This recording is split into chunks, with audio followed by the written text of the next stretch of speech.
उम्मीद है दोस्तों आप सब लोग बढ़िया होंगे और स्टॉक मार्केट से धुआंधार पैसा कमा रहे होंगे। आज नायका के स्टॉक के बारे में बात करेंगे। अब तो स्टॉक हो गया, ठीक है ना, मार्केट में आज आया और 80% से ऊपर उठ के ट्रेड कर रहा है। फिलहाल तो जिनने आईपीओ ख़रीदा होगा ठीक ठाक पैसे कमा रहे होंगे। बाकी जिन्हें नहीं खरीद पाया है या फिर जो स्टॉक में रुझान रखते हैं खरीदने के लिए, तो फिलहाल क्या किया जाए कि ये जो चमक है 80% की, इसे देख के ख़रीद लिया जाए या फिर कि आगे उसे वेट किया जाए, टाइम दिया जाए, फिर उसके बाद देखा जाए। क्योंकि कई सारे आईपीओ जैसे आए 2020 के बाद से जो आके टूटते ही रहे, तो जिनने आईपीओ ख़रीदा और टाइम पे बेच दिया प्रॉफिट होना हुआ, लेकिन जो रिटेलर्स आए स्टॉक को ख़रीदा फंस गए। तो ये चीज़ गलत है फिलहाल। तो चलिए देखते हैं इसका बिजनेस, देखते हैं। आप जानते ही होंगे इसके बारे में, मुंबई की ये कंपनी है, ठीक है ना, ग्लोबली सर्चड है। फिलहाल देखिए कि नायका का जो बिजनेस मॉडल है, Nykaa purchase products directly from manufacturers, direct purchase करती है और इसे अपने वेयर हाउस में रखती है, जो कि दिल्ली, मुंबई और बंगलौर में है। दूसरा ये है कि products are sold either on Nykaa's website, Nykaa के वेबसाइट पे बेचे जाते हैं या फिर ऑफलाइन भी बेचे जाते हैं, दोनों तरीक़ा से बेचे जाते हैं। अब ठीक है, अब यहाँ पे मुद्दे वाली चीज़ ये है कि देखिए कोई भी कंपनी हो बाजार में बिजनेस करने के लिए आती है, अब बिजनेस किसी भी तरह से करेगी, सो ये भी कर रहा है। लेकिन इसमें खास बात क्या है? खास बात ये है कि ये कॉस्मेटिक्स के आइटम बनाती है जो कि एवरग्रीन है। एवरग्रीन का मतलब कि उनकी ज़रूरत होनी ही होनी है। हाँ, कभी कभी ऐसा हो सकता है कि कम तादाद में, लेकिन ज़रूरत तो होगी लेडीज़ को। तो इस तरह से हम एक अनुमान लगा सकते हैं कि ठीक है, बिजनेस और स्टॉक जिस तरह से करेगा उस तरह से हम उसका फ़ायदा भी उठाएंगे। अब स्टॉक को देख लीजिए, बिजनेस आपको मालूम ही होगा, नहीं मालूम हो तो एक बार और जान लिया आपने। अब ज़रा स्टॉक का चार्ट देखिए और उधर जो कमाल की चीज़ें उन्हें भी ज़रा देख लीजिए, कौन कौन फंसने वाला है और कौन टाइम से स्टॉक को ख़रीद के पैसे बनाने वाला है। आज इसने बाज़ार में 2 जंप दिए, देना लाजमी था, क्योंकि जिस तरह से बाज़ार में हो हल्ला था इसके आईपीओ के बारे में और फिर लोगों का रुझान, ठीक है ना। तो पहला जंप ये था कि इसने 9:45 पर दिया और दूसरा ये था जो इसने 10 बजे दिया था।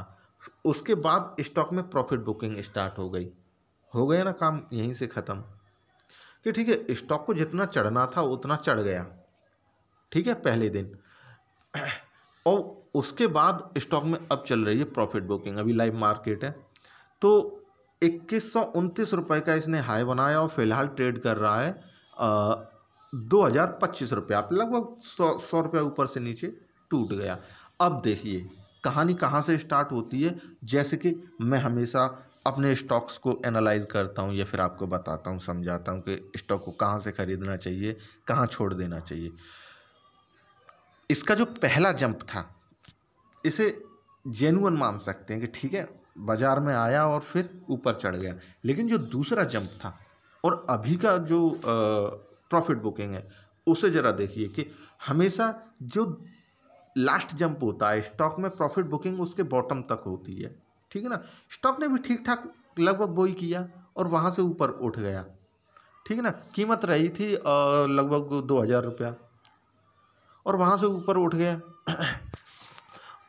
अब 1997 से ऊपर उठ के ये स्टॉक 2025 पर अभी ट्रेड कर रहा है ना। ऐसे में 2 चीज़ें बनती हैं, अगर आप ख़रीदना चाहें तो, और इसका स्टॉप लॉस क्या हो सकता है, तीसरा टारगेट क्या हो सकता है। तो ख़रीदना चाहें तो सीधा ये है कि देखिए जहाँ पे इसने अपना बॉटम लिया वहाँ से कोई ज़्यादा ऊपर नहीं है।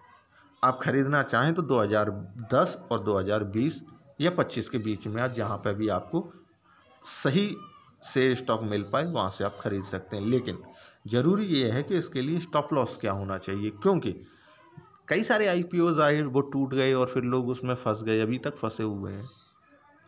तो इसके लिए भाई स्टॉप लॉस भी रखना ज़रूरी है ना, ताकि आप फंसे ना।